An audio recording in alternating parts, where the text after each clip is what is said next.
ನಮಸ್ಕಾರ ಎಲ್ಲರಿಗೂ. ಸೊ ಈ ಒಂದು ವಿಡಿಯೋದಲ್ಲಿ ನಾನು ಒಂದು ಸೂಕ್ಷ್ಮವಾದ ಮತ್ತು ಒಂದು ಇಂಟ್ರೆಸ್ಟಿಂಗ್ ಆಗಿರತಕ್ಕಂಥ ಒಂದು ಟಾಪಿಕ್ನ ತಂದಿದ್ದೀನಿ. ಅದು ಏನಪ್ಪ ಅಂತಂದರೆ, ರಿಜೆಕ್ಷನ್ ಅನ್ನೋದು ಆದಾಗ ಲೈಫಲ್ಲಿ ಯಾವುದೇ ಟೈಪ್ ಆಫ್ ರಿಜೆಕ್ಷನ್ ಇರ್ಬೋದು. ಅದು ರಿಲೇಷನ್ಶಿಪ್ಪಲ್ಲಿ ಬ್ರೇಕಪ್ ಆಗಿರ್ಬೋದು, ಅಥವಾ ಯಾರೋ ಒಬ್ಬರು ನಿನ್ನ ಒಂದು ಇರುವಿಕೆಯನ್ನು ಸಹಿಸದೇ ಇರ್ಬೋದು, ಅಥವಾ ಯಾವುದೋ ಒಂದು ಟೈಪ್ ಆಫ್ ರಿಜೆಕ್ಷನ್. ಇದು ಈ ಚಿಕ್ಕ ಮಕ್ಕಳಿಂದ ದೊಡ್ಡವರಾಗೋ ತನಕ ಒನ್ ಟೈಪ್ ಆಫ್ ರಿಜೆಕ್ಷನ್ಸ್ಗಳು ಬಂದೇ ಬರುತ್ತೆ, ಯಾವುದೋ ಒಂದು ಡಿಫ್ರೆಂಟ್ ಟೈಪಿಂದ.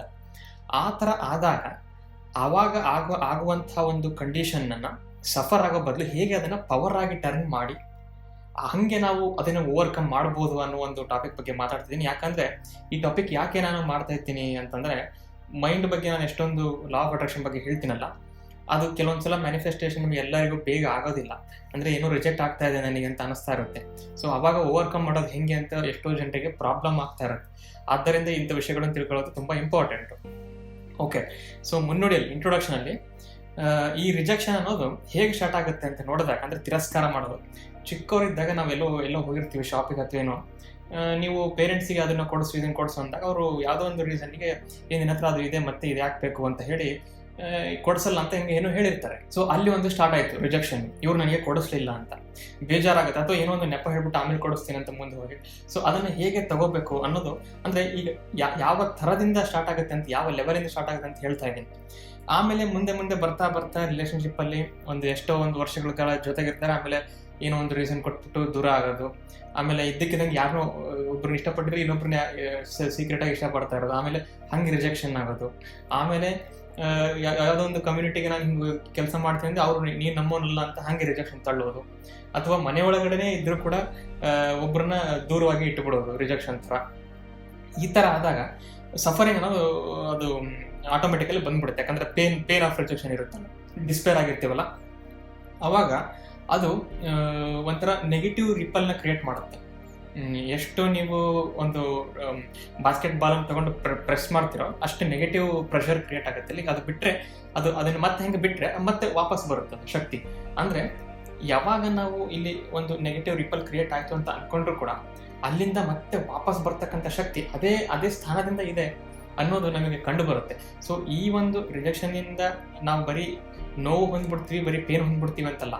ಇದು ಒಂದು ಇನ್ಕ್ರೆಡಿಬಲ್ ಪವರ್, ಇದು ಒಂದು ಹೇಳಲು ಅಸಾಧ್ಯವಾದ ಒಂದು ಅತಿರೇಕವಾದ ಒಂದು ಶಕ್ತಿ. ಇದನ್ನು ಹೇಗೆ ಒಂದು ತರೋದು ಅಂತ ನಾನು ರಿಸರ್ಚ್ ಮಾಡುವಾಗ, ಈವನ್ ನನ್ನ ಓನ್ ಲೈಫಲ್ಲೂ ಕೂಡ ನನ್ನನ್ನು ಇನ್ಫ್ಲುಯೆನ್ಸ್ ಮಾಡಿದ ಜರ್ಮನ್ ಫಿಲಾಸಫರಲ್ಲಿ ಫ್ರಿಡ್ರಿಷ್ ವಿಲ್ಹೆಲ್ಮ್ ನೀಚೆ. ಹೆಂಗೆ ಇದನ್ನು ಸ್ಪೆಲ್ಲಿಂಗ್ನ ಪ್ರೊನೌನ್ಸ್ ಮಾಡೋದು, ಇದು ಜರ್ಮನ್ ನೇಮ್ ಅಲ್ಲ, ನೀಟ್ ಪ್ಲಸ್ ಚ. ಸೊ ನೀಟ್ ಚ ಜರ್ಮನ್ನಲ್ಲಿ ಝೆಡ್ ಪ್ರೊನೌನ್ಸಿಯೇಷನ್ ಇಲ್ಲ, ಝೆಡ್ಗೆ ನಾವು ಎಟ್ಸೆಟ್ ಅಂತ ಕರಿತೀವಿ ಜರ್ಮನ್ನಲ್ಲಿ. ಸೊ ಅದು ಚ ಆಗುತ್ತೆ, ಟಿ ಝೆಡ್. ಸೊ ನೀಟ್ ಚ. ಸೊ ಈ ನೀಚ ಅವರು ತಮ್ಮ ಓನ್ ಲೈಫಲ್ಲೇ ಕೆಲವೊಂದು ರಿಜೆಕ್ಷನ್ಗಳನ್ನು ಮತ್ತು ಸಫರಿಂಗ್ಸ್ಗಳನ್ನು ಅನುಭವಿಸಿ ಇದರಿಂದ ಹೇಗೆ ಓವರ್ಕಮ್ ಮಾಡ್ಬೋದು ಅಂತ ಹೇಳಿ ಅವರು ಹೇಳಿದರು. ಮತ್ತು ಎಷ್ಟೋ ಒಂದು ಜನರಿಗೆ ಇದು ತಿಳಿದಿಲ್ಲ. ಇವತ್ತು ಜರ್ಮನಿಯನ್ನು ಆ ಒಂದು ಗತದಲ್ಲಿ ಆಳಿದಂತಹ ಡಿಕ್ಟೇಟರ್ಶಿಪ್ ಆದಂತಹ ನ್ಯಾಷನಲ್ ಸೋಷಲಿಸಮ್ ಅಥವಾ ದ ನಾಜಿ ಪಾರ್ಟಿ ಅಂತ ಏನಿದೆ, ಅದರ ಹಿಂದಿನ ಒಂದು ಶಕ್ತಿ ಅಂತಾನೆ ನಾವು ಕರಿಬೋದು. ಅದಕ್ಕೊಂದು ಇನ್ಸ್ಪೈರ್ ಆಗಿರ್ತಕ್ಕಂಥ ಒಂದು ಶಕ್ತಿನೇ ಈ ನೀಚೆ. ಸೊ ಏನು ಇವರ ಒಂದು ವಿಶೇಷತೆ, ಯಾಕೆ ಇವರ ಬಗ್ಗೆ ಹೇಳ್ತಾ ಇದ್ದೀನಿ ಅಂತಂದಾಗ, ಇವರ ಬಾಲ್ಯ ಎಲ್ಲಿಂದ ಸ್ಟಾರ್ಟ್ ಆಯಿತು ಅಂತೇಳಿ ನೋಡ್ತಾ ಹೋಗೋಣ. ಇವರ ಲೈಫಲ್ಲಿ ಪ್ರತಿಯೊಂದು ಇನ್ಸಿಡೆಂಟ್ ಕೂಡ, ಕೆಲವೊಬ್ಬರ ಲೈಫು ಬ್ಯೂಟಿಫುಲ್ ಇರ್ಬೋದು, ಇವ್ರ ಲೈಫು ಟೆರಿಫೈಂಗ್ಲಿ ಬ್ಯೂಟಿಫುಲ್ಲು. ಅಂದರೆ ಒಂದು ಘೋರವಾಗಿರ್ತಕ್ಕಂಥ ಒಂದು ಸೌಂದರ್ಯ ಇವ್ರ ಲೈಫಲ್ಲಿ ಒಂದು ಅಡಗಿತ್ತು, ಆದರೆ ಅದು ಬಹಳ ಘೋರವಾಗಿತ್ತು. ಅದು ಹೇಗೆ ಅಂತ ನಾನು ಹೇಳ್ತಾ ಹೋಗ್ತೀನಿ. 1844 ಇಸ್ವಿ ಆಗಿತ್ತು ಅದು. ಜರ್ಮನಿಯ ಸ್ಯಾಕ್ಸೋನಿ ಆನ್ಹಾಲ್ಟ್ ಅನ್ನೋ ಒಂದು ಸ್ಟೇಟಲ್ಲಿ ರ್ಯೋಕನ್ ಅನ್ನೋ ಒಂದು ಪ್ಲೇಸಲ್ಲಿ ನೀಚೆ ಅವರು ಹುಟ್ಟುತ್ತಾರೆ. ಅವ್ರ ಮನೆ ಇನ್ನೂ ಅಲ್ಲೇ ಇದೆ, ಅದನ್ನು ಒಂದು ಮ್ಯೂಸಿಯಂ ಆಗಿ ಕನ್ವರ್ಟ್ ಮಾಡಿದ್ದಾರೆ. ಅವರು ಅಲ್ಲಿ ಹುಟ್ಟಿದಾಗ 1844ರಲ್ಲಿ ಅವರ ತಂದೆ ಕ್ರಿಶ್ಚಿಯನ್ ಫ್ಯಾಮಿಲಿಯಲ್ಲಿ ಅವರು ಹುಟ್ಟಿರ್ತಾರಲ್ಲ, ಅವ್ರ ತಂದೆ ತುಂಬ ಕ್ರಿಶ್ಚಿಯಾನಿಟಿಲಿ ಆರ್ಥೋಡಾಕ್ಸ್ ಆಗಿ ತೊಡಕೊಂಡಿರ್ತಾರೆ, ದೇವರ ಇದು ಮಾಡೋದು ಆ ಥರ ಎಲ್ಲ. ಆದರೆ ನೀಚೆ ಅವರು 4 ವರ್ಷ ಇದ್ದಾಗ, ಅವರಿಗೆ 1848ರಲ್ಲಿ ಇವರ ತಂದೆಗೆ ಒಂದು ವಿಚಿತ್ರವಾದ ಬ್ರೈನ್ ಕ್ಯಾನ್ಸರ್ ಅಂತ ಬಂದ್ಬಿಡುತ್ತೆ. ತಲೆಯಲ್ಲಿ ಬ್ರೈನ್ ಕ್ಯಾನ್ಸರ್ ಬಂದ್ಬಿಡುತ್ತೆ. ಅದರಿಂದ ಅವರು ನರಳಿ ಸಾಯಕ್ಕಿಂತ ಮುಂಚೆ 1 ವರ್ಷದ ಹಿಂದೆ ನರಳಿ ವಿಚಿತ್ರ ಮನೋರೋಗದಿಂದ ಅವರು ಆ ಬ್ರೈನ್ ಕ್ಯಾನ್ಸರಿಂದ ಅವರು ಸತ್ತು ಹೋಗ್ತಾರೆ. ಇದನ್ನು ಕಣ್ಣಾರೆ ಕಂಡಿರ್ತಾರೆ ನೀಚೆ ಆ್ಯಕ್ಚುಲಿ. ಅವಾಗ ಅವರಿಗೆ ಯಾಕೆ ಹೀಗೆ ಆಗುತ್ತೆ ಲೈಫಲ್ಲಿ, ಅವರಪ್ಪ ತುಂಬ ದೇವರನ್ನು ನಂಬೋದವರು, ಆರ್ಥೋಡಾಕ್ಸ್ ಒಬ್ಬ ವ್ಯಕ್ತಿ ಆಗಿದ್ರು. ಅಷ್ಟು ಒಂದು ಒಳ್ಳೆ ವ್ಯಕ್ತಿ ಆಗಿತ್ತು, ಯಾರನ್ನು ಹರ್ಟ್ ಮಾಡಿರಲಿಲ್ಲ, ಏನು ಮಾಡಿರಲಿಲ್ಲ, ಬರೀ ದೇವರು ಅಂತ ಇದ್ರು. ಸೊ ಹಾಗಿದ್ದವರು ಈ ಥರ ನೆರಳಿ ಸತ್ತು ಹೋದ್ರು. ಭಾಳ ಚಿಕ್ಕ ವಯಸ್ಸಿಗೆ ಸಾಯ್ತಾರೆ ಅವರು, ಒಂದು 40 years ಇರುವಾಗಲೇ. ಆವಾಗ 9 ವರ್ಷ ಇರುತ್ತೆ ನೀಚಾಗಿ. ಇಂಥವೆಲ್ಲ ಘಟನೆಗಳನ್ನು ನೋಡ್ತಾ ಬಂದಿರ್ತಾರಲ್ವ. ಮೊದಲಾಗಿ ಇವರು ಸಾಯಕ್ಕಿಂತ ಮುಂಚೆ ಈ ಕ್ರಿಸ್ಮಸ್ ಬಂದಾಗ ಆ ಥರ ಬೆಲ್ಗಳನ್ನೆಲ್ಲ ಕೇಳ್ಬಿಟ್ಟು ಒಂದು ಮ್ಯಾಜಿಕಲ್ ಅಥವಾ ಇದು ಏಂಜಲ್ಸೇ ಮಾತಾಡ್ತಿದ್ದಾವೇನೋ ಅನ್ನೋ ಥರ ಇವ್ರಿಗೆ ಅನುಭವ ಆಗ್ತಿರ್ತದೆ. ಆದರೆ ಇವರಪ್ಪ ಯಾವಾಗಲೂ ಈ ಥರ ಸತ್ರು ಅನ್ನೋ ಒಂದು ನೆನಪಿದೆಯಲ್ಲ, ಆ ನೆನಪು ಯಾಕೆ ಹೀಗೆ ಅನ್ನೋ ಒಂದು ಮನಸ್ಸಲ್ಲಿ ಒಂದು ಏನೋ ಕ್ವಶನಿಗೆ ಆನ್ಸರೇ ಸಿಗ್ದಂಥ ಒಂದು ಪರಿಸ್ಥಿತಿ ಯಾವಾಗಲೂ ಅವರಿಗೆ ಕಾಡ್ತಾ ಇರುತ್ತೆ. ಯಾಕೆ ಹಿಂಗಾಯ್ತು ನಮ್ಮಪ್ಪಗೆ, ಯಾಕೆ ಹಿಂಗಾಯ್ತು? ಫಸ್ಟ್ ಸಫರಿಂಗ್ ಅವರಿಗೆ ಅಲ್ಲಿ ಬಂತು. ಫಸ್ಟ್ ಲೈಫ್ ಅಂದ್ರೆ ಏನು ಅಂತ ಸ್ಲೋಲಿ ಸ್ಟಾರ್ಟ್ ಅಂಡರ್ಸ್ಟ್ಯಾಂಡ್ ಲೈಫ್ ಅಂತ ಹೇಳ್ತಾರಲ್ಲ, ಹಂಗೆ. ಸೊ ಆಯಿತು ಅಂತ ಹೇಳಿ ಅವರು ಬಾರ್ನ್ ಯೂನಿವರ್ಸಿಟಿಗೆ ಥಿಯೋಲಜಿಯನ್ನು ಓದಕ್ಕೆ ಬರ್ತಾರೆ. ಅಲ್ಲಿ ಅವರು ಈಗ ದೇವ್ರ ಬಗ್ಗೆ ಇನ್ನೂ ಜಾಸ್ತಿ ಓದ್ತಾ ಹೋಗ್ತಾರೆ, ಕ್ರಿಶ್ಚಿಯನ್ ಮೊರಾಲಿಟಿ ಅಂದರೆ ಏನು ಅಂತ. ಆಮೇಲೆ ಅವರಿಗೆ ಒಂದು ಸ್ಲೈಟ್ ಆಗಿರ್ತಕ್ಕಂಥ ಡೌಟ್ ಬರೋಕ್ಕೆ ಸ್ಟಾರ್ಟ್ ಆಗುತ್ತೆ.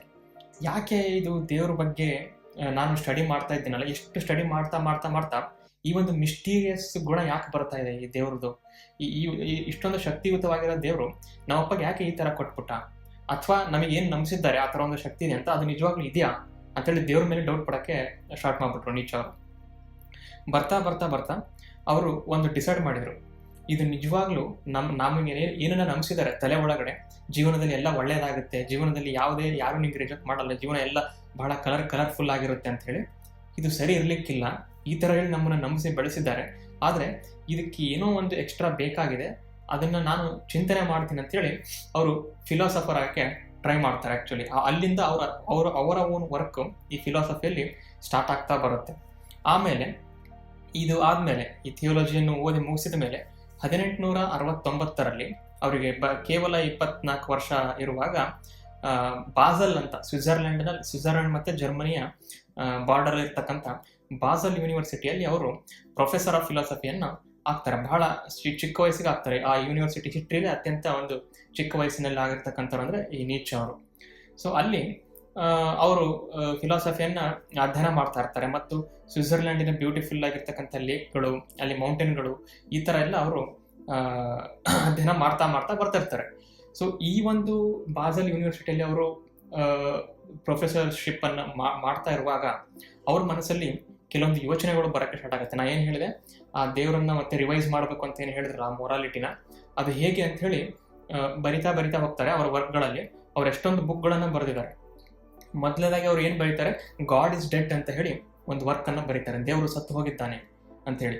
ಯಾಕೆ ಅನ್ನೋದ್ರ ಬಗ್ಗೆ ಅವರ ಓನ್ ಫಿಲಾಸಫಿಯನ್ನು ಅವರು ಬರಿತಾ ಹೋಗ್ತಾರೆ. ಯಾಕೊಂದು ಇಷ್ಟೊಂದು ನೋವಾಗುತ್ತೆ ಜನರಿಗೆ, ಯಾಕೆ ನಾವು ಸಫರ್ ಆಗಬೇಕು, ಯಾಕೆ ಕಾರಣ ಇತ್ತಪ್ಪ, ಏನೋ ಒಂದು ಮೋಸ ಮಾಡಿದ ಅದಕ್ಕೋಸ್ಕರ ಸಫರ್ ಆದ, ಅದು ಓಕೆ, ಕಾರಣ ಇಲ್ಲದೆ ಈ ಥರ ಆಗ್ತಾವಲ್ಲ. ಸೊ ಈ ಥರವನ್ನು ಹೇಗೆ ನಾವು ಅಧ್ಯಯನ ಮಾಡೋದು? ಯಾವಾಗಲೂ ಒಳ್ಳೆಯದಾಗ್ಬಿಟ್ರೆ, ಯಾವಾಗಲೂ ಹಿಂಗೆ ಸೇಫ್ ಆಗಿ ಇದ್ಬಿಟ್ರೆ ಆಗುತ್ತಾ ಈ ಥರ ಲೈಫ್ ಎಲ್ಲರೂ ಲೀಡ್ ಮಾಡೋಕ್ಕಾಗುತ್ತಾ? ಎಲ್ಲರೂ ಒಂದೇ ಸಲಕ್ಕೆ ಈ ಥರ ಆಗ್ಬಿಟ್ರೆ ಪ್ರಪಂಚದ ಗತಿ ಏನು ಅಂತ ಹೇಳಿ ಅವರು ಕೆಲವೊಂದು ಕೋಟ್ಗಳನ್ನು ಹೇಳಿದರು. The only key to life is to live dangerously ಅಂತ. ನೀನು ಪ್ರತಿಯೊಂದು ಕ್ಷಣದಲ್ಲಿ ರಿಸ್ಕಲ್ಲಿ ಇರ್ತೀಯ ಅಂತ ನೀನು ಮರಿಬಾರ್ದು. ಪ್ರತಿಯೊಂದು ಕ್ಷಣ ನೀನು ಏಕಾಂಗಿತನದಲ್ಲೇ ಕಳೀತಾ ಇದೆಯಾ ನಿನ್ನ ಜೀವನ ಅಂತ ಮರಿಬಾರ್ದು ಅಂತ. ಆಮೇಲೆ ಈ ಜೋಕರ್ದೊಂದು ಕೋಟ್ ಇದೆಯಲ್ಲ, ದ ಡಾರ್ಕ್ ನೈಟ್ ಮೂವಿಯಲ್ಲಿ, like whatever doesn't kill me makes me a stranger ಅಂತ ಹೇಳಿ. ಸೊ ನೀಚ್ ಅವ್ರು ಹೇಳ್ತಕ್ಕಂಥ ಒರಿಜಿನಲ್ ಕೋಟ್ ಅದು, whatever doesn't kill me makes me stronger ಅಂತ ಹೇಳಿ. ಸೊ ಅಂದರೆ ಅವರು ಯಾವ ರೀತಿಯಾಗಿ ನಮ್ಮೊಳಗಿನ ಆ ಒಂದು ಇನ್ಸೆಕ್ಯೂರಿಟೀಸ್ ಇದೆ ಅದನ್ನು ಎಂಬ್ರೇಸ್ ಮಾಡಿ ಬದುಕಬೇಕು ಅಂತ ಹೇಳಿ ಅವರು ಇಷ್ಟಪಡ್ತಾ ಬಂದರು. 1879ರಲ್ಲಿ ನನಗಿದು ಬೇಡ ಅಂತ ಹೇಳಿ, ಪ್ರೊಫೆಸರ್ಶಿಪ್ ಬೇಡ ಅಂತ ಹೇಳಿ ಅವರು ಒಂದು ಏನೋ ಸಾಲಿಟ್ಯೂಡ್ನೆಸ್ ಅಂದರೆ ಏಕಾಂಗಿತನದಲ್ಲಿ ನಾನು ಕಳೆದು ಬಿಡ್ತೀನಿ ಇಡೀ ಲೈಫ್ನ, ಯಾಕಂದರೆ ಇದೇನೋ ಸರಿ ಆಗ್ತಿಲ್ಲ, ಈ ಒಂದು ಎಲ್ಲರ ಒಂದು ಈ ಥರ ಒಂದು ನಂಬಿಕೆ, ಆಮೇಲೆ ಈ ಥರ ಆನ್ಸರೇ ಸಿಗದೇ ಇರ್ತಕ್ಕಂಥ ಈ ಥರ ಒಂದು ಸಫರಿಂಗ್ಗಳು, ಇದಕ್ಕೆ ದಾರಿ ಏನು ಅಂತ ನಾನು ಕಂಡು ಹಿಡಿತೀನಿ ಅಂತ ಅವರು ಕೆಲವೊಂದ್ಸಲ ಈ ಥರ ಪ್ರೊಕ್ಲೇಮ್ ಮಾಡ್ತಿದ್ರು. ನಾನು ಹ್ಯುಮ್ಯಾನಿಟಿನ 2 ರೀತಿಯಾಗಿ ಡಿವೈಡ್ ಮಾಡಿಬಿಡ್ತೀನಿ ನಾನು ಅಂತ. ಇಲ್ಲಿ ತನಕ ನಂಬಿದ ಜಗತ್ತೇ ಬೇರೆ, ಇನ್ನು ಮೇಲೆ ನಾನು ಕೊಡ್ತಕ್ಕಂಥ ಪವರ್ಫುಲ್ ಐಡಿಯಾಗಳು ಜಗತ್ತನ್ನು ಬೇರೆ ಥರ ಒಂದು ಡಿವಿಷನ್ ಮಾಡುತ್ತೆ ಅಂತ ಹೇಳಿ ಅವರು ಅಂತ ಇದ್ರು. ಆಮೇಲೆ ಅವರಿಗೆ ವಿಚಿತ್ರವಾದ ಒಂದು ಹೆದರಿಕೆ ಆಗ್ತಾ ಇತ್ತು, ಎಲ್ಲಿ ನಾನು ಸತ್ತು ಹೋಗ್ಬಿಡ್ತೀನಿ ಅಂದರೆ ಸಾವಿನ ಭಯ ಬರ್ತಾ ಇತ್ತು, ಕೆಲವೊಂದ್ಸಲ ಸೂಸೈಡಲ್ ಯೋಚನೆಗಳು ಬರ್ತಾ ಇತ್ತು. ಸೊ ಈ ರೀತಿಯಾಗಿ ಅವರು ಡಾರ್ಕ್ನೆಸ್ಸಲ್ಲಿ ಹೋಗ್ತಾ ಬಂದರು. ಒಂದು ದಿನ ಇದೇ ಥರ ಟ್ರೈನಲ್ಲಿ ಹೋಗುವಾಗ ಸ್ವಿಟ್ಜರ್ಲೆಂಡಲ್ಲಿ ಒಬ್ಬರು ಸಿಗ್ತಾರೆ ನೀಚಾಗಿ. ಸಿಕ್ಕ ತಕ್ಷಣ ಹೀಗೆಲ್ಲ ಅವರು ಹೇಳ್ತಾರೆ, ನನ್ನ ಯೋಚನೆಗಳು ಹೀಗಿದಾವೆ, ಇದಕ್ಕೊಂದು ಸೊಲ್ಯೂಷನ್ ಕಂಡುಹಿಡಿಬೇಕು ಈ ಥರ ಇರ್ತಕ್ಕಂಥ ಲೈಫಿಗೆ ನಾನು ಫಿಲಾಸಫಿ ಮೂಲಕ ಅಂತ ಹೇಳಿ. ಅವರು ನೀಚಾಗೆ ಒಂದು ಜಾಗವನ್ನು ಹೇಳ್ತಾರೆ. ಆ ಜಾಗದ ಹೆಸರು ಸಿಲ್ಸ್ ಮಾರಿಯಾ ಅಂತ. ಬ್ಯೂಟಿಫುಲ್ ಆಗಿರ್ತಕ್ಕಂಥ ಒಂದು ಸ್ವಿಟ್ಜರ್ಲ್ಯಾಂಡಿನ ಆಲ್ಪ್ಸ್ ಪರ್ವತ ಶ್ರೇಣಿಯಲ್ಲಿ ಆ ಹಸಿರು, ಆ ಒಂದು ಐಸು, ಆ ಒಂದು ನೀಲಿಯಾಗಿರ್ತಕ್ಕಂಥ ಕೆರೆಗಳ ಒಂದು ಜಾಗವನ್ನು ತೋರಿಸ್ತಾರೆ. ಯಾವಾಗ ಫ್ರೆಡ್ರಿಕ್ ನೀಚೆ ಸಿಲ್ಸ್ ಮಾರಿಯಾದ ಬ್ಯೂಟಿಯನ್ನು ನೋಡ್ತಾರೋ ಅಲ್ಲೇ ಆ ಮೊದಲ ನೋಟಕ್ಕೆ ಅವರು ಮಾರು ಹೋಗ್ಬಿಡ್ತಾರೆ. ಇಲ್ಲೇ ನಾನು ಸೆಟ್ಲ್ ಆಗಬೇಕು, ಇಲ್ಲೇ ನಾನು ಇರ್ತೀನಿ, ನನ್ನ ಜೀವನದ ಕೊನೆಯ ತನಕನೂ ಇದೇ ನನ್ನ ಜಾಗ ಅಂತೇಳಿ ಅದು ಅವರು ಸ್ಪಿರಿಚುವಲ್ ಗೈಡೆನ್ಸ್ ಅಂತ ಕರಿಬೋದು. ಕೆಲವೊಬ್ಬರಿಗೆ ಕೆಲವೊಂದು ಜಾಗದಲ್ಲಿ ಹೋಗ್ಬಿಟ್ರೆ ತುಂಬ ಖುಷಿ ಆಗುತ್ತಲ್ಲ, ಒಂಥರ ಮನಸ್ಸಿಗೆ ಆನಂದ ಥರ ಆಗುತ್ತೆ. ಸೊ ಆ ಥರ ಒಂದು ಸ್ಪಿರಿಚುವಲ್ ಆಗಿರ್ತಕ್ಕಂಥ ಜಾಗ ಸಿಲ್ಸ್ ಮಾರಿಯಾ ಅಂತ, ಒಂದು ಬ್ಯೂಟಿಫುಲ್ ಆಗಿರ್ತಕ್ಕಂಥ ಜಾಗ ಸ್ವಿಟ್ಜರ್ಲ್ಯಾಂಡಲ್ಲಿ. ಸೊ ಇವರು ಈ ಥರ ಸಿಲ್ಸ್ ಮಾರಿಯಾದಲ್ಲಿ ಬೆಳಿಗ್ಗೆಯಿಂದ 11 ಗಂಟೆ ತನಕ ವರ್ಕ್ ಮಾಡೋದು, ಆಮೇಲೆ ವಾಕ್ ಹೋಗಿ ಬರೋದು, ಈ ಥರ ಎಲ್ಲ ಮಾಡ್ತಿರ್ತಾರೆ. ಒಂದು ದಿನ ಸಿಲ್ಸ್ ಮಾರಿಯಾ ಅನ್ನುವ ಒಂದು ಪ್ಲೇಸಲ್ಲಿ ಲೇಕ್ ಸಿಲ್ವಾಪ್ಲಾನಾ ಅಂತ ಒಂದು ಕೆರೆ ಇರುತ್ತೆ ಅಲ್ಲಿ ಮೌಂಟೇನ್ಸ್ಗಳ ಹತ್ತ. ಆ ಸಿಲ್ವಾಪ್ಲಾನಾ ಕೆರೆಯ ದಡದಲ್ಲಿ ಅವರು ಹೀಗೆ ವಾಕಿಂಗ್ ಮಾಡ್ತಾ ಇರ್ತಾರೆ. ಅಲ್ಲಿ ಒಂದು ನೀಚಾ ಸ್ಟೋನ್ ಅಂತಾನೆ ಇದೆ, ಆ್ಯಕ್ಚುಲಿ ನೀಚಾ ಸ್ಟೈನ್ ಅಂತ ಕರೀತಾರೆ ಜರ್ಮನಲ್ಲಿ. ಆ ಕಲ್ಲು ಹತ್ರ ಬರುವಾಗ ಅವರಿಗೊಂದು ಪ್ರಚಂಡ ಯೋಚನೆ ಬಂದ್ಬಿಡುತ್ತೆ. ಆ್ಯಕ್ಚುಲಿ ಇದು ಅವರ ನೆಕ್ಸ್ಟ್ ವರ್ಕಿಗೆ ಇನ್ಸ್ಪಿರೇಷನ್ನು. ಯಾವತ್ತೂ ಯಾರಿಗೂ ಬಂದೇ ಇರ್ತಕ್ಕಂಥ ಒಂದು ಪವರ್ಫುಲ್ ಆಗಿರ್ತಕ್ಕಂಥ ಕ್ವಶನ್ ಬರುತ್ತೆ. ಅದು ಏನಪ್ಪ ಅಂತಂದರೆ, ಇದ್ದಕ್ಕಿದ್ದಂಗೆ ಇವತ್ತೇನಾದರೂ ಒಂದು ಘೋರವಾದ ವ್ಯಾಘ್ರ, ಒಂದು ಡೀಮನ್ ಏನಾದರೂ ನೀನು ಎದುರಿಗೆ ಬಂದು ನಿನಗೆ ಇವತ್ತು ಏನು ಸುಖ ಬರ್ತಿದೆ, ನಾಳೆ ಮತ್ತೆ ನಿನಗೆ ದುಃಖ ಬರುತ್ತೆ. ಇದೇ ಥರ ಸುಖ ದುಃಖ ನಿನಗೆ ಎಟರ್ನಿಟಿ ತನಕ ಬರ್ತಾನೆ ಬರುತ್ತೆ. ನೀ ಈ ಜನ್ಮದಲ್ಲಿ ಹುಟ್ಟಿದ್ರೇನು, ಮುಂದೆ ಜನ್ಮದಲ್ಲಿ ಹುಟ್ಟಿದ್ರೇನು, ಯಾವ ರೀತಿಯಾಗಿ ಹುಟ್ಟಿದ್ರೇನು, ಯಾವ ಪ್ರಾಣಿಯಾಗಿ ಹುಟ್ಟಿದ್ರೇನು, ಏನಾದ್ರೇನು, ನೀನು ಕಾನ್ಷಿಯಸ್ನೆಸ್ ಅಂತ ಇರೋ ತನಕ ನಿನಗೆ ಇದು ಸಫರಿಂಗ್ ಮತ್ತು ಹ್ಯಾಪಿನೆಸ್ ಇವು ರಿಪೀಟ್ ಆಗೇ ಆಗುತ್ತೆ ಅಂತ ಹೇಳಿದರೆ, ಅಂಥ ಡೀಮನ್ನಿಗೆ ನೀನೇನಾದರೂ ಶಾಪ ಕೊಡ್ತೀಯಾ, ಈ ಥರ ಇದು ಅಂದ್ಬಿಡ್ತಲ್ಲ ನನ್ನ ಲೈಫಿಗೆ, ಈ ಥರ ಹೊರ ಕೊಟ್ಬಿಡ್ತಲ್ಲ ಅಂತ, ಅಥವಾ ಅದು ಡಿಸ್ಗೈಸ್ ಆಗಿರ್ತಕ್ಕಂಥ ಏಂಜಲ್ ಅಥವಾ ಕಣ್ಣಿಗೆ ಕಾಣದೇ ಇರತಕ್ಕಂಥ ದೇವತೆ ಆ ಒಂದು ಘೋರವಾದ ಡೀಮನ್ ರೂಪದಲ್ಲಿ ಬಂದು ನನಗೆ ಗೈಡೆನ್ಸ್ ಕೊಡ್ತಾ ಇದೆ, ಇದನ್ನು ಎಂಬ್ರೇಸ್ ಮಾಡು, ಪ್ರತಿಯೊಂದು ಹ್ಯಾಪಿನೆಸ್ ಕ್ಷಣಗಳನ್ನು ಎಂಬ್ರೇಸ್ ಮಾಡು, ಪ್ರತಿಯೊಂದು ದುಃಖ ಬಂದರೆ ನೋ ಅಂತ ಅನ್ನಕ್ಕೆ ಹೋಗ್ಬೇಡ, ಯಾವ್ದಾದ್ರು ರಿಜೆಕ್ಟ್ ಬಂದರೆ ದೂರ ಹೋಗಕ್ಕೆ ಹೋಗ್ಬೇಡ, ಅದನ್ನು ಅಕ್ಸೆಪ್ಟ್ ಮಾಡುವಂತ, ಹಂಗೆ ಬದುಕ್ತೀಯಾ, ಯಾಕಂದ್ರೆ ಅದೊಂದೇ ಲೈಫು ಅಂತ. ಇದೇ ನೀಚೆ ಶೋಪನ್ಹೌವರ್ ಅವರು ಮತ್ತೆ ಇನ್ನೊಬ್ಬ ಜರ್ಮನ್ ಫಿಲಾಸಫರ್ ಅವರ ಒಂದು ಫಿಲಾಸಫಿಗಳಿಂದ ಇವರು ಇನ್ಸ್ಪೈರ್ ಆಗಿದ್ರು. ಶೋಪನ್ಹೌವರ್ ಒಂದು ಮಾತು ಹೇಳ್ತಿದ್ರು, ಇವತ್ತು ನೀನು ಹುಡ್ತೀಯಾ, ಮದುವೆ ಆಗ್ತೀಯಾ, ಮಕ್ಕಳಾಗುತ್ತೆ, ಅವ್ರಿಗೆ ಮಕ್ಕಳಾಗುತ್ತೆ, ಹೀಗೆ ನೀನು ಜನರೇಷನ್ ಬೆಳೆಸ್ತೀಯ ಅಂತ ಹೋಗ್ತಾ ಇದೆಯಾ, ಇವತ್ತು ನೀನು ಸಫರ್ ಆಗಿದೆಯಾ, ನೆಕ್ಸ್ಟ್ ಅವ್ರು ಬದುಕ್ತಾರೆ, ಅವ್ರ ಲೈಫ್, ಅವರ ಒಂದು ವೇದಲ್ಲಿ ಲೈಫನ್ನು ಕಂಡುಹಿಡ್ಕೊಂತಾರೆ, ಅವರು ಆ ಥರ ಸಫರ್ ಆಗ್ತಾರೆ. ಸೊ ಅಂದರೆ ಪೇನ್ ಮತ್ತು ಸಫರಿಂಗಿಗೆ ಎಂಡ್ ಎಲ್ಲಿದೆ? ನೀನು ಬದುಕಿರೋ ತನಕ ನಿನಗೆ ಪೇನ್ ಇತ್ತು, ಅವ್ರು ಬದುಕಿರೋ ತನಕ ಅವ್ರಿಗೆ ಪೇನ್ ಇತ್ತು, ಯಾರು ಇದನ್ನು ಎಂಡ್ ಮಾಡೋದು? ಯಾವ ದೇವರಿದ್ದೇನೋ ಇವರೆಲ್ಲ ನಾಸ್ತಿಕರಾಗಿದೆ, ಅದಕ್ಕೆ ಅವರು ದೇವ್ರನ್ನ ನಂಬ್ತಾ ಇರಲಿಲ್ಲ. ಸೊ ಯಾವ ದೇವರಿದ್ರೇನೋ ಬಿಟ್ರೇನೋ ಈ ಪೇನ್ ಅಂತೂ ನಮಗೆ ತಪ್ಪಿದ್ದಲ್ಲ ಅಂತಂದ್ಮೇಲೆ ಕಾರಣ ಏನು ಅಂತಂದರೆ ನಾವು ಹುಟ್ಟಿರೋದೇ ತಪ್ಪು ಅಂತ ಹೇಳಿ ಅವ್ರು ಅಂತ ಇದ್ದರು. ಈ ರೀತಿಯಾಗಿ ಯೋಚನೆಗಳು ನೀಚೆಗೆ ಬರ್ತಾ ಹೋದು. ಆವಾಗ ಆ ಒಂದು ಲೇಕ್ ಸಿಲ್ವಾಪ್ಲಾನದಲ್ಲಿ ಆ ಕಲ್ಲಿನಲ್ಲಿ ಏನು ಹೇಳಿದೆ, ಈ ಥರ ಬಂದಿರತಕ್ಕಂಥ ಡೀಮನ್ನು ಇದು ಒಂದು ದೇವತೆ ಅಂತ ಕನ್ಸಿಡರ್ ಮಾಡಬೇಕು. ಈ ಥರ ಒಂದು ಸಿಚುವೇಶನ್ಗಳನ್ನು, ಎಲ್ಲ ಕಷ್ಟಗಳನ್ನು ನಮ್ಮ ಲೈಫಲ್ಲಿ ಡಿವೈನ್ ಅಂತ ತಗೋಬೇಕು ಅಂತ ಹೇಳಿ ನೀಚೆಗೆ ಒಂದು ಐಡಿಯಾ ಬರುತ್ತೆ 1880 ಸಮೀಪದಲ್ಲಿ. ಆವಾಗ ಅವರು ಒಂದು ವರ್ಕನ್ನು ಬರೀತಾರೆ. ಅದಕ್ಕೆ ನಾವು ದ ಎಟರ್ನಲ್ ರಿಟರ್ನ್ ಅಂತ ಕರಿತೀವಿ, ಅಥವಾ ದಿ ಎವಿಗೆ ವೀಡರ್ ಕುಂಫ್ಟ್ ಅಂತ ಕರೀತಾರೆ ಜರ್ಮನಲ್ಲಿ. ಎಟರ್ನಲ್ ರಿಟರ್ನ್ ಅಂತಂದರೆ ಫಾರೆವರ್ ಆಗಿ, ನಿಯತಕಾಲಿಕವಾಗಿ, ಅನಂತದವರೆಗೂ ಎಟರ್ನಿಟಿ ತನಕನೂ ಪದೇ ಏನು ಮರಳಿ ಬರ್ತಾ ಇರೋದು ಅಂತ.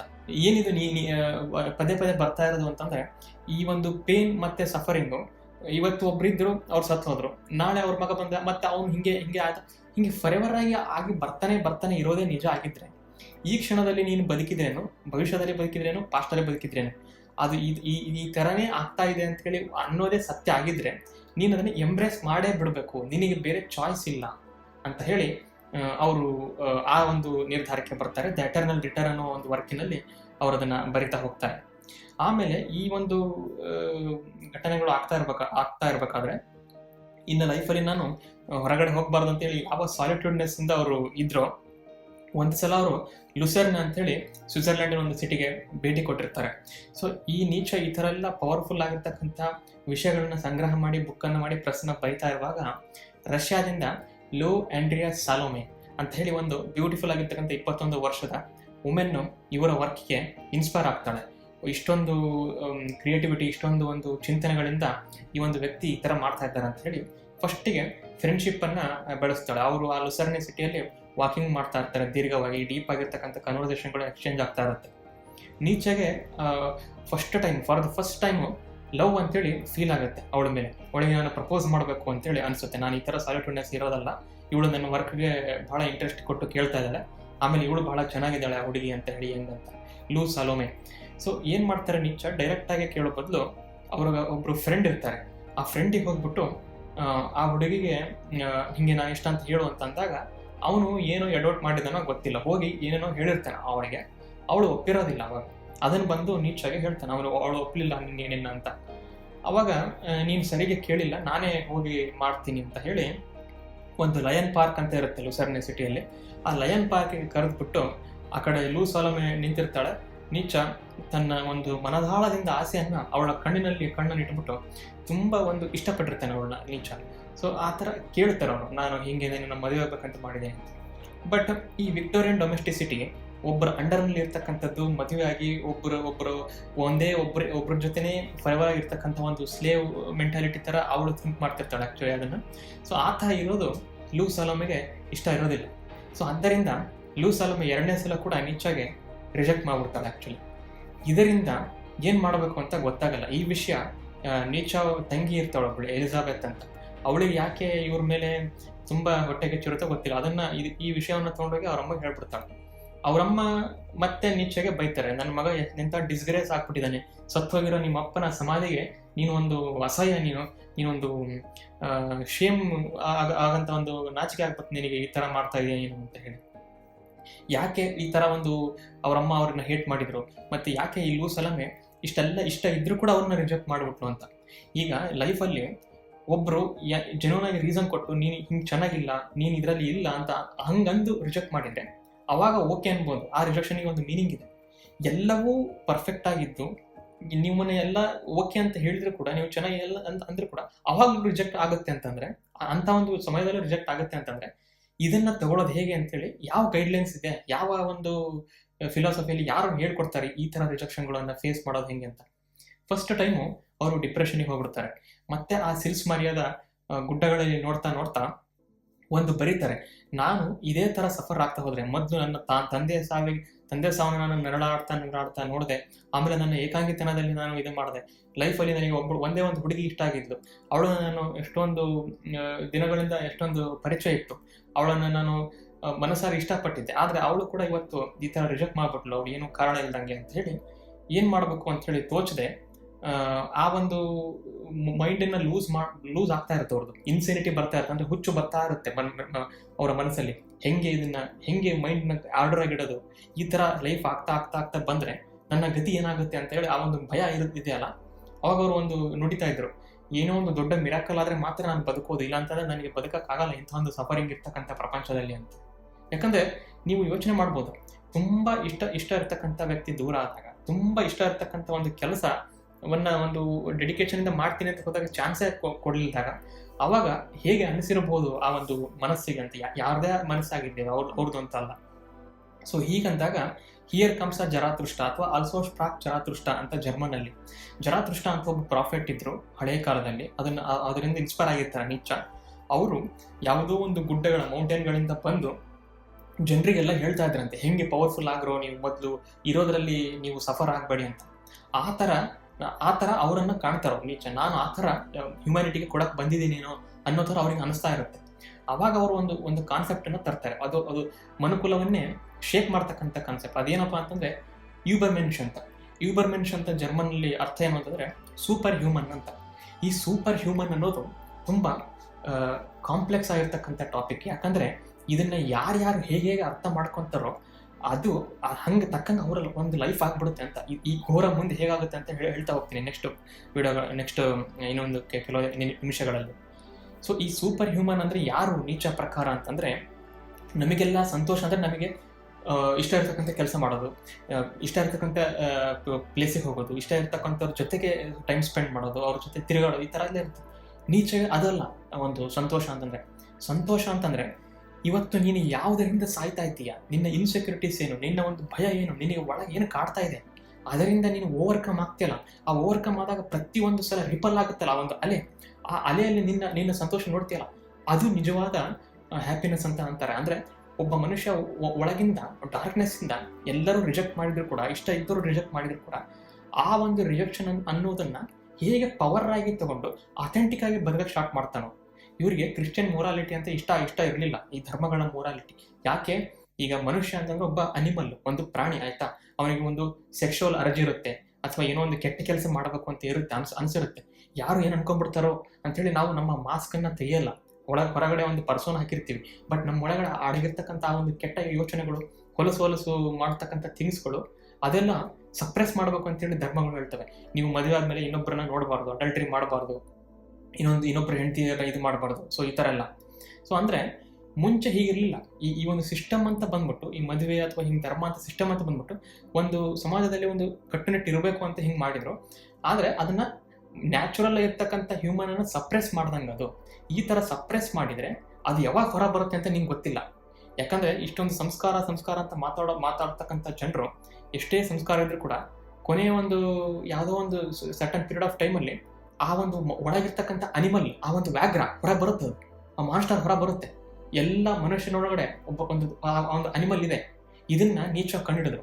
ಅದಕ್ಕೋಸ್ಕರ ಅವರಿಗೆ ಆ ಧರ್ಮಗಳು ಯಾವ ಥರ ಸಪ್ರೆಸ್ ಮಾಡ್ತಾವಲ್ಲ, ನೀವು ಬರೀ ದೇವ್ರನ್ನೇ ಇದು ಮಾಡಬೇಕು, ನೀವು ಬರೀ ಗುಡ್ ಥಿಂಗ್ಸ್ಗಳನ್ನೇ ಮಾಡಬೇಕು, ಈ ಥರ ಮಾಡಿ ಪೊಲಾರಿಟಿನ ಕ್ರಿಯೇಟ್ ಮಾಡ್ತಾ ಇದೆಯಾ ಸಮಾಜದಲ್ಲಿ.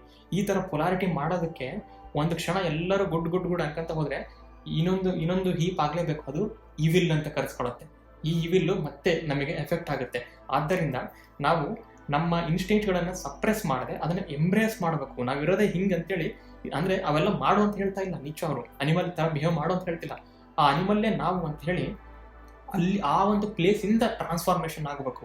ಇದು ಯೂಬರ್ಮೆನ್ಸ್ ಅಂತ ಹೇಳಿ. ಅಂದರೆ ಪವರ್ ಅನ್ನೋದು ಹೆಂಗಿರುತ್ತೆ ನೋಡು. ಒಬ್ರು ರಿಜೆಕ್ಟ್ ಮಾಡಿದಾರೆ ಅಂತಂದರೆ ಅವ್ರಿಗೆ ಏನಾದರೂ ಮಾಡ್ಬಿಡ್ತೀನಿ ಅಂತ ಹೇಳಿ ಹೋಗಿ, ಅದಲ್ಲ ಪವರ್, ಅದು ಹೇಳಿತನ. ನಿಜವಾದ ಪವರ್ ಅಂತಂದರೆ ನಿನ್ನನ್ನು ಹೆಂಗೆ ಟ್ರಾನ್ಸ್ಫಾರ್ಮ್ ಮಾಡ್ಕೊಂತೀಯ ಅಂತ. ಈ ಕಾನ್ಸೆಪ್ಟ್ನ ಅವರು ಸೂಪರ್ ಹ್ಯೂಮನ್ ಅಂತ ಕರೋದು. ಅಂದರೆ ಒಬ್ಬ ಮನುಷ್ಯ ಹೇಗೆ ಒಂದು ಡಾರ್ಕ್ನೆಸ್ಸಿಂದ ಒಂದು ಮೇಲೆ ಬರ್ತಾನೋ, ಹೇಗೆ ಒಂದು ಯಾರ ಸಹಾಯ ಇಲ್ಲದೆ ಕೂಡ ಅಥೆಂಟಿಸಿಟಿ ಆಗಿ, ಯಾವುದೇ ಒಂದು ಗ್ರೇಟೆಸ್ಟ್ ಶಕ್ತಿ ಇಲ್ಲದ್ರೂ ಕೂಡ ಹೇಗೆ ತನ್ನ ಒಂದು ನಿಜವಾದ ಒಂದು ಅವನ ಇರ್ತಕ್ಕಂಥ ಅನಿಮಲ್ ನೇಚರ್ಗಳನ್ನು, ಅವನ ಇರ್ತಕ್ಕಂಥ ಒಂದು ಕಷ್ಟಗಳನ್ನು ಮೀರಿ ಮೆಟ್ಟಿ ನಿಲ್ತಾನೋ, ಅವಾಗ ಅವನು ಏನಾಗ್ತಾನಲ್ಲ, ಅದು ರೀಸನ್ ಆಫ್ ದ ಪ್ರಾಬ್ಲಮ್. ಅಲ್ಲಿದೆ ರೀಸನ್. ಆ್ಯಕ್ಚುಲಿ ರಿಜೆಕ್ಷನ್ ಯಾರೋ ಮಾಡಿಬಿಟ್ರು ಅಂತ ಅವ್ರ ಮೇಲೆ ಹಾಕೋದಲ್ಲ ಕಾರಣ ನಾವು ಇವತ್ತು ಇರೋದಕ್ಕೆ, ನಾವಿವತ್ತು ಹುಟ್ಟಿರೋದಕ್ಕೆ. ಅಂದರೆ ಕೊನೆಯದಾಗಿ ಇವೆಲ್ಲ ಎಲ್ಲಿಗೆ ಬರುತ್ತೆ, ನೀಚೆ ಅವ್ರು ಹೇಳಿರ್ತಕ್ಕಂಥ ಒಂದು ಫಿಲಾಸಫಿ ಎಲ್ಲಿಗೆ ಬರುತ್ತೆ ಅಂತಂದರೆ, ಒಂದು ಆಗಿದೆ ನಮ್ಮ ಲೈಫಲ್ಲಿ ಅಂತಂದರೆ ಎಲ್ಲದಕ್ಕೂ ರೆಸ್ಪಾನ್ಸಿಬಿಲಿಟಿನ ನಾವು ತಗೋಬೇಕು. ನಾವು ಹುಟ್ಟಿದಾಗಿಂದ ಸಾಯೋ ತನಕ ಎಲ್ಲರೂ ಅಲೋನಾಗಿ ಇದ್ವಿ, ಅಲೋನಾಗಿ ಇರ್ತೀವಿ, ಅಲೋನಾಗೆ ಹೋಗೋದು. ಯಾರನ್ನೂ ಅರ್ಥ ಮಾಡ್ಕೊಳಕ್ಕಾಗಲ್ಲ. ರಿಲೇಷನ್ಶಿಪ್ಪು ಅವೆಲ್ಲ ಇದಾವೆ, ಹೌದು. ಆದರೆ ಎಲ್ಲಿ ತನಕ ನೀವು ಒಬ್ಬರ ಮನುಷ್ಯನ ಬಲ್ತೀರಿ, ಆ್ಯಕ್ಚುಲಿ ಸಾಧ್ಯ ಇಲ್ಲ. ಒಬ್ಬರನ್ನ ನಿಜವಾಗ್ಲೂ ಅರ್ಥ ಮಾಡ್ಕೊಳ್ಳೋಕ್ಕೆ ಸಾಧ್ಯ ಇಲ್ಲ. ಆದ್ದರಿಂದ ನೀಚೆ ಅವರು ಹೇಳೋದು ಏನಂತಂದರೆ, ಈ ಒಂದು ರೀಸನ್ ಅನ್ನೋದೇನಿದೆ, ರಿಜೆಕ್ಷನ್ ಅನ್ನೋದಕ್ಕೆ ರೀಸನ್ನು ನಾವು ಆ ಒಂದು ರಿಪಲ್ ಆಗಿದೆಯಲ್ಲ, ಆ ಒಂದು ಅಲೆ ಕ್ರಿಯೇಟ್ ಆಗಿರೋದು ನಮ್ಮಲ್ಲಿ. ಯಾಕೆ ಹಿಂಗಾಗಿದೆ ಅನ್ನೋದಕ್ಕೆ ಕಾರಣ ನಾವು. ಆದ್ದರಿಂದ ನಾವು ಹೊರಗಡೆಯಿಂದ ಆ್ಯಕ್ಟ್ ಮಾಡೋದಲ್ಲ, ಸೆಲ್ಫನ್ನು ಹೇಗೆ ಮೇಲ್ ಬರ್ಸ್ಕೊಳ್ಳೋದು, ನನ್ನೊಳಗಿರೋ ಫ್ರೀಕ್ವೆನ್ಸಿನ ನಾನು ಹೇಗೆ ರೈಸ್ ಮಾಡ್ತೀನಿ, ಈ ಒಂದು ನನ್ನ ಒಂದು ಅಥೆಂಟಿಕ್ ಆಗಿರ್ತಕ್ಕಂಥ ಆ ಒಂದು ಶಾಡೋನ ಆ ಲೆವೆಲ್ಲಿಂದ ನಾನು ಟ್ರಾನ್ಸ್ಫಾರ್ಮ್ ಆಗಬೇಕು. ನಾನು ಹೊರಗಿರ್ತಕ್ಕಂಥ ಮೋರಲಿಂದ ಟ್ರಾನ್ಸ್ಫಾರ್ಮ್ ಆಗೋದಲ್ಲ. ಯಾರಿಗಾದ್ರೂ ಹಿಂಗೆ ರಿಜೆಕ್ಟ್ ಆಗಿಬಿಟ್ಟಿದೆ ಅಂತ ಯಾರಿಗಾದ್ರೂ ನೀವು ಸಜೆಷನ್ನ ಕೇಳಿದರೆ ಅವರು ಇಲ್ಲ ಹಾಗೆ ಟ್ರೈ ಮಾಡು, ಹಿಂಗೆ ಟ್ರೈ ಮಾಡು ಅಂತ ಏನೇನೋ ಹೇಳ್ತಾರೆ. ಬಟ್ ಯಾರಾದರೂ ನಿಮಗೆ ನಿನ್ನ ಸೆಲ್ಫಲ್ಲಿ ಇರ್ತಕ್ಕಂಥ ಒಂದು ಪ್ರಾಬ್ಲಮ್ಗಳನ್ನು ನೋಡು, ನಿನ್ನ ಹೃದಯದಲ್ಲಿರ್ತಕ್ಕಂಥ ಹೋಲ್ಸ್ಗಳನ್ನು ಮುಚ್ಚೋಕ್ಕೆ ಟ್ರೈ ಮಾಡು, ನಿನಗೆ ಆಗ್ತಕ್ಕಂಥ ಸಫರಿಂಗಿಂದ ಆ ಒಂದು ಪ್ಲೇಸನ್ನು ಎಂಬ್ರೇಸ್ ಮಾಡಿ ಅಲ್ಲಿಂದ ಹೊರಗೆ ಬಾ ಅಂತೇಳಿ ಯಾರಾದರೂ ಹೇಳ್ತಾರ?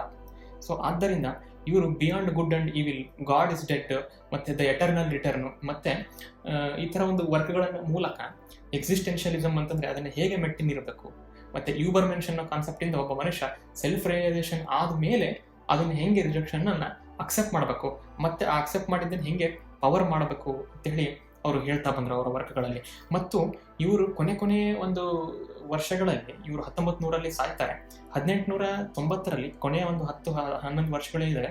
ಅವಾಗ ಅವರಿಗೆ ವಿಚಿತ್ರವಾದ ಒಂದು ಹುಚ್ಚು ಬಂದ್ಬಿಡುತ್ತೆ, ಒಂಥರ ಮೆಂಟಲ್ ಬ್ರೇಕ್ ಡೌನ್ ಆಗ್ಬಿಡ್ತಾರೆ ಅವ್ರು ಯಾಕೆ ಈಗ ಆಯಿತು ಅಂತೇಳಿ ಗೊತ್ತಿಲ್ಲ. ಕೆಲವೊಬ್ರು ಏನಂತಾರೆ, ಅವ್ರು ಅತಿಷ್ಠ ಆಗಿದ್ರು, ದೇವ್ರು ನಂಬ್ತಾ ಇರಲಿಲ್ಲ, ಆದ್ದರಿಂದ ಅವ್ರಿಗೆ ಈ ಥರ ಬಂತು ಅಂತ. ಬಟ್ ಅದೇನೇ ಗಾಸಿಪ್ ಇರಲಿ, ನಾವು ಅದ್ರ ಬಗ್ಗೆ ಮಾತಾಡಲ್ಲ.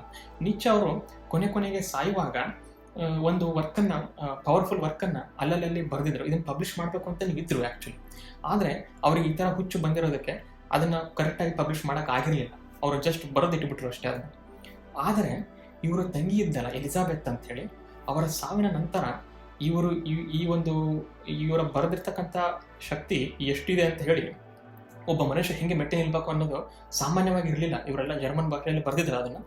ಇದನ್ನು ಪಬ್ಲಿಷ್ ಮಾಡಿಸ್ಬೇಕು ಅಂತ ಹೇಳಿ ಏನು ಮಾಡಿದ್ಲು ಈ ಎಲಿಜಬೆತ್ ಅನ್ನೋಳು ಯಾರು ಅಂತಂದರೆ, ಈ ನ್ಯಾಷನಲ್ ಸೋಷಲಿಸಮ್ ಇತ್ತಲ್ಲ ಜರ್ಮನಿಯಲ್ಲಿ, ದ ನಾಝೀಸ್. ಸೊ ಈ ನಾಝಿ ಸಪೋರ್ಟರ್ ಆಗಿರ್ತಕ್ಕಂಥ ಒಬ್ಬನನ್ನು ಮದುವೆ ಆಗಿದ್ಲು.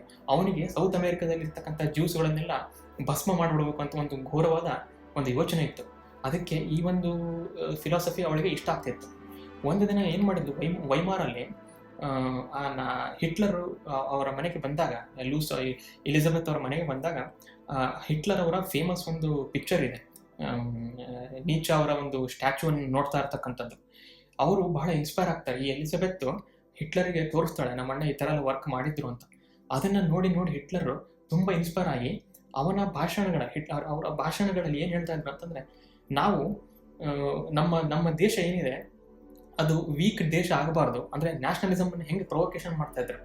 ನಾವು ಹಾರ್ಡ್ ಆಗಿರಕ್ಕೆ ನೋಡ್ಬೇಕು ಯಾವತ್ತಿಗೂ, ವೀಕ್ನೆಸ್ಸನ್ನು ನಾವು ಯಾವತ್ತಿಗೂ ಸನ್ಮಾನ ಮಾಡಬಾರ್ದು, ಯಾವತ್ತಿಗೂ ನಾವು ಸ್ಟ್ರಾಂಗ್ ಆಗಿರಬೇಕು ಅಂತ ಹೇಳಿ ಅವರು ಬರೆದಿರ್ತಕ್ಕಂಥ ನೀಚೆ ಅವರ ಫಿಲಾಸಫಿ ಇರ್ತಕ್ಕಂಥ ಯೂಬರ್ ಮೆನ್ಷನ್ ಅನ್ನೋ ಒಂದು ಕಾನ್ಸೆಪ್ಟನ್ನು ಇಟ್ಕೊಂಡ್ಬಿಟ್ಟು ಆ ಥರ ಅವರು ಒಂದು ಘೋರವಾದ ನಾಜಿಸಮನ್ನು ಮಾಡ್ತಾ ಇದ್ರು. ಆದರೆ ನೀಚೆ ಅವರು ಯಾವತ್ತಿಗೂ ಆ್ಯಂಟಿಸೆಮೆಟಿಸಮನ್ನು ಇಷ್ಟಪಡಲಿಲ್ಲ, ರೇಸಿಸಮನ್ನು ಅವರು ಪ್ರೊವೊಕೇಶನ್ ಮಾಡಲಿಲ್ಲ, ಅದನ್ನು ಪ್ರಮೋಟ್ ಮಾಡಲಿಲ್ಲ, ಅಥವಾ ಈ ಒಂದು ನ್ಯಾಷನಲಿಸಮು ಸೋಷಲಿಸಮಲ್ಲಿ ಅವರಿಗೆ ನಂಬಿಕೆ ಇರಲಿಲ್ಲ. ಆದರೆ ನೀಚೆ ಅವರು ಒಬ್ಬ ಮನುಷ್ಯ ಹೇಗೆ ಟ್ರಾನ್ಸ್ಫಾರ್ಮ್ ಆಗಬೇಕು ಅನ್ನೋ ಆ ಒಂದು ಶಕ್ತಿಯನ್ನು ಹೇಳಿದರು. ಆ ಒಂದು ಪವರನ್ನು ಹೆಂಗೆ ಯೂಬರ್ ಮೆನ್ಷನ್ ಅವನು ಹೆಂಗೆ ಮೆಟ್ಟಿ ನಿಲ್ತಾನೆ ಅವನ ಒಳಗಿನ ರಿಜೆಕ್ಷನ್ ಅನ್ನು ಅಂತ ಹೇಳಿದರೆ, ಇವರು ಈ ರೀತಿಯಾಗಿ ಒಂದು ಕನ್ವರ್ಟ್ ಮಾಡಿ ಘೋರವಾದ ರೇಸಿಸಮ್ ಇರ್ತಕ್ಕಂಥ ಜರ್ಮನಿಯನ್ನು ಆಳಿದ ಮತ್ತು ಹಿಸ್ಟ್ರಿಯಲ್ಲಿ ಬಹಳ ಡಾರ್ಕ್ ಸ್ಪಾಟ್ ಆಗಿರ್ತಕ್ಕಂಥ ನಾಜಿಸಮನ್ನು ಅವರು ಅದನ್ನು ಇನ್ಸ್ಪೈರ್ ಮಾಡ್ಕೊಂಡ್ಬಿಟ್ರು. ಅದಕ್ಕೆ ಜರ್ಮನಿಯಲ್ಲಿ ಒಂದು ಹೇಳಿಕೆಯ ಮಾತಿದೆ, ಪ್ರತಿ ಸಲ ಈ ನಾಜಿಗಳು ಹೈಲ್ ಹಿಟ್ಲರ್ ಅಂತ ಹೇಳುವಾಗ ಅದರ ಹಿಂದೆ ಒಂದು ಪ್ರತಿಧ್ವನಿ ಬರುತ್ತೆ. ಆ ಪ್ರತಿಧ್ವನಿಯ ಹೆಸರೇ ಫ್ರಿಡ್ರಿಶ್ ನೀಚೆ ಅಂತ. ಸೊ ಆದ್ದರಿಂದ ಈ ಒಂದು ಕನ್ಕ್ಲೂಷನ್ ಮತ್ತು ಔಟ್ಲುಕ್ ಪಾರ್ಟಲ್ಲಿ ಏನು ಹೇಳ್ತಿದ್ದೀನಿ ಅಂತಂದರೆ, ಜೀವನದಲ್ಲಿ ಚಿಕ್ಕವರಾಗಿದ್ದಾಗಿಂದ ದೊಡ್ಡವರಾಗಿರ್ತಕ್ಕಂಥ ಸಾಯೋ ತನಕನೂ ಕೂಡ ಆ್ಯಕ್ಚುಲಿ ಯಾವುದೋ ಟೈಪ್ ಆಫ್ ರಿಜೆಕ್ಷನ್ನು, ಯಾವುದೋ ಜನರಿಂದ ರಿಜೆಕ್ಷನ್ನು, ಯಾವುದೋ ಒಂದು ಕಾರಣದಿಂದ ರಿಜೆಕ್ಷನ್ನು ನಮಗೆ ಬರ್ತಾನೆ ಇರುತ್ತೆ, ಆಯಿತಾ. ಸೊ ಇಂತಹ ರಿಜೆಕ್ಷನ್ಗಳು ಬಂದಾಗ ನಮಗೆ ಆಬ್ವಿಯಸ್ಲಿ ಅನ್ಸೋದೇನು, ಇದನ್ನು ಕಾಪಾಡಬೇಕು, ಯಾವುದೋ ಒಂದು ಶಕ್ತಿಗೆ ನಾನು ಮೊರೆ ಹೋಗ್ತೀನಿ, ಯಾವುದೋ ಒಂದು ದೊಡ್ಡ ಶಕ್ತಿ ಕಾಣಲಾರದಂಥ ಒಂದು ಗಂಧರ್ವಾಂಶ ಸಂಭೂತರಾಗಿರ್ತಕ್ಕಂಥ ಒಬ್ಬರ ಕಾಲಲ್ಲಿ ಬೀಳ್ತೀನಿ ಅಂತೇಳಿ ನಾವು ಹೋಗೋದು ತಪ್ಪಲ್ಲ, ಅದೊಂದು ತಪ್ಪು ಅಂತೇಳಿ ಯಾರು ಹೇಳಿಲ್ಲ. ಬಟ್ ನೀಚೆ ಅವರು ಹೇಳಿರೋ ಪ್ರಕಾರ ನಿಜವಾಗ್ಲೂ ನಾವು ಈ ಒಂದು ಶಕ್ತಿ ಅಂತ ಏನು ಹೇಳಿದೆ, ಈ ಒಂದು ರಿಜೆಕ್ಟ್ ಆಗಿದ್ದೀನಿ, ಇವಾಗ ನಾನು ಇದರಿಂದ ಹೊರಗೆ ಮೆಟ್ಟಿ ನಿಲ್ಬೇಕು ಅಂತೇಳಿ ಇದು ಒಳಗಿಂದ ಬರಬೇಕು, ಅಥವಾ ಆ ಶಕ್ತಿನೇ ನಾನು, ಆ ಶಕ್ತಿಯ ಅರ್ಥಾತ್ ಏನಿದೆ ಅದರ ಅರ್ಥನೇ ನಾನು, ಆ ಒಂದು ಸೆಲ್ಫ್ ರಿಯಲೈಸೇಷನ್ ಅಂತ ಹೇಳಿ ನಾವು ಅರಿತಾ ಬರಬೇಕು. ಆಮೇಲೆ ನೀಚೆ ಅವರು ಹೇಳಿರ್ತಕ್ಕಂಥ ಯೂಬರ್ ಮೆನ್ಷನ್ ಕಾನ್ಸೆಪ್ಟನ್ನು ಇಟ್ಕೊಂಡ್ಬಿಟ್ಟು ನನ್ನ ಮೊರಾಲಿಟಿ ಏನು, ನಾನು ಹೇಗೆ ಇರಬೇಕು ಜೀವನದಲ್ಲಿ, ಯಾರ ಹತ್ರ ಹೇಳಿಸ್ಕೋಬೇಕಾ, ಯಾರ ಹತ್ರ ಸ್ಲೇವ್ ಆಗಬೇಕಾ, ನಾನು ಇಲ್ಲ, ನಾನು ಹೇಗೆ ಇರಬೇಕು ಅನ್ನೋ ನನ್ನ ಮೊರಾಲಿಟಿನ ನಾನು ಕಟ್ತೀನಿ. ನನಗೆ ಯಾರೋ ಇವತ್ತು ತೀವ್ರವಾಗಿ ಹರ್ಟ್ ಮಾಡಿದರು, ನಾನು ಇನ್ನೋಸೆಂಟ್ ಇದ್ದೆ ಇವತ್ತು ಜೀವನದಲ್ಲಿ, ನಾನು ಏನನ್ನೂ ತಪ್ಪು ಮಾಡಲಿಲ್ಲ, ನನಗೆ ದೇವ್ರು ಯಾಕೆ ಹಿಂಗೆ ಶಿಕ್ಷೆ ಕೊಟ್ಬಿಟ್ಟ, ಅಥವಾ ಈ ಮನುಷ್ಯರು ನನಗೆ ಯಾಕೆ ಹೀಗೆ ಮಾಡಿದರು ಅಂಥೇಳಿ ಎಷ್ಟೋ ಜನ ನಾವು ಕ್ವಶನ್ ಮಾಡ್ತೀವಿ. ಆದರೆ ಈ ಕ್ವಶನ್ ಆದಮೇಲೆ ಲಾಜಿಕಲ್ ಬ್ರೈನ್ ಯಾವ ಥರ ಒಂದು ನಮಗೆ ಸೂಚನೆ ಕೊಡುತ್ತೆ, ನಿನಗೆ ಅವ್ರು ಹಿಂಗೆ ಮಾಡಿದ್ದಾರೆ ಅಂತಂದಮೇಲೆ ಅವ್ರಿಗೆ ಹಂಗೆ ಮಾಡೋ, ಮೋಸಕ್ಕೆ ಮೋಸ, ಟಿಟ್ ಫಾರ್ ಟ್ಯಾಟ್ ಅಂತೇಳಿ. ಇದು ಹೇಡಿಗಳು ಮಾಡ್ತಕ್ಕಂಥ ಕೆಲಸ ಆ್ಯಕ್ಚುಲಿ, ಆಯಿತಾ. ಯಾಕಂದರೆ ರಿವೆಂಜ್ ಅಂತ ಹೇಳ್ತೀವಿ, ಬಟ್ ನಿಜವಾದ ರಿವೆಂಜ್ ಏನು ಗೊತ್ತಾ, ನಿನ್ನನ್ನು ನೀನು ಸೇವ್ ಮಾಡ್ಕೊಳ್ಳೋದು, ನಮ್ಮ ಸೆಲ್ಫ್ಗಳನ್ನು, ನಮ್ಮ ನಿಜವಾದ ತನವನ್ನು ಎತ್ತಿ ಹಿಡಿಯೋದು, ಅದು ನಿಜವಾದ ರಿವೆಂಜ್ ಅಂತೇಳಿ ನೀಚೆ ಹೇಳಿದರು. ನೀಚೆ ಅವಳು ರಿಜೆಕ್ಟ್ ಮಾಡಿಬಿಟ್ಲು ಅಂತ ಲೂಸ್ ಸಾಲಮೆಗೆ ಹೋಗ್ಬಿಟ್ಟು ಅವಳು ಹಂಗೆ ಮಾಡಿದ್ಲು, ನನಗೆ ಅದರಿಂದ ಹಿಂಗಾಯಿತು, ಒಂದು ಹುಡುಗಿಂದ ನಾನು ಹಾಳಾದೆ, ಹೀಗೆಲ್ಲ ಅವರು ಮಾಡಲಿಲ್ಲ. ಯಾಕಂದರೆ ಅವರು ರಿಯಲ್ ಮೆನ್ ಆದರೂ ಅಳೋದಿಲ್ಲ. ಆ್ಯಕ್ಚುಲಿ ಅವರು ಈ ಒಂದು ರಿಜೆಕ್ಷನ್ನ ಹೈಯೆಸ್ಟ್ ಪವರ್ ಆಗಿ ಟ್ರಾನ್ಸ್ಫರ್ ಮಾಡ್ತಾರೆ, ಏಕಸಾಮ್ಯತೆ ಸಾಧಿಸ್ಬಿಡ್ತಾರೆ. ಆ್ಯಕ್ಚುಲಿ ಈ ಮೊನೋಪಲಿ ಸಾಧನೆ ಆಗಬೇಕಾಗಿರೋದು ಈ ಥರ ನಾಜಿಸಮ್ ಥರ ಅಲ್ಲ, ಈ ಥರ ಒಂದು ರೇಸಿಸಮ್ ಥರ ಅಲ್ಲ. ಈ ಮೊನೋಪಲಿ ಸಾಧನೆ ಆಗಬೇಕಾಗಿರೋದು ನಿನ್ನ ಲೈಫಲ್ಲಿ ನಿನ್ನ ಜೀವನವನ್ನು, ನಿನ್ನ ಆತ್ಮವನ್ನು, ನಿನ್ನ ತನವನ್ನು ಸೇವ್ ಮಾಡ್ಕೊಳ್ಳಿಕ್ಕೋಸ್ಕರ. ಆ ಥರ ಸೇವ್ ಮಾಡ್ಕೊಳ್ಳೋದೇ ಮಾನವನ ಲೈಫಿಗೆ ನಮಗೆ ನಾವೇ ಕೊಡ್ತಕ್ಕಂಥ ಅತಿ ದೊಡ್ಡ ಸನ್ಮಾನ ಅಂತ. That is how we find ourselves ಅಂತ. ಆ ಥರ ನಮ್ಮನ್ನು ನಾವು ನಮ್ಮೊಳಗಡೆ ಹುಡುಕಿದಾಗ ನಿಜವಾಗ್ಲೂ ಆ ಮೆನ್ಸ್ ಅಥವಾ ಸೂಪರ್ ಹ್ಯೂಮನನ್ನು ನಾವು ಆ ರಿಜೆಕ್ಷನ್ ಪವರಿಂದ ಆದಾಗ ಆ ಒಂದು ವಿದ್ಯಮಾನವೇ ಭಾವೋತ್ಕರ್ಷತೆ ಅಂತ ನಾವು ಕರಿತೀವಿ. ನಿಮಗೆ ಇದೇ ತರಹದ ಬ್ರಹ್ಮಾಂಡಗಳ ವಿಷಯಗಳು ಮತ್ತು ಮನಸ್ಸಿನ ವಿಷಯಗಳು ಮತ್ತು ಫಿಲಾಸಫಿಕಲ್ ಅಥವಾ ವಿಜ್ಞಾನದ ವಿಷಯಗಳು ಇಷ್ಟ ಆದಲ್ಲಿ ದಯವಿಟ್ಟು ನನ್ನ ಚಾನಲ್ನ ಸಬ್ಸ್ಕ್ರೈಬ್ ಮಾಡಿ. ನನ್ನ ವಿಡಿಯೋ ನೋಡಿದ್ದಕ್ಕೆ ಧನ್ಯವಾದಗಳು.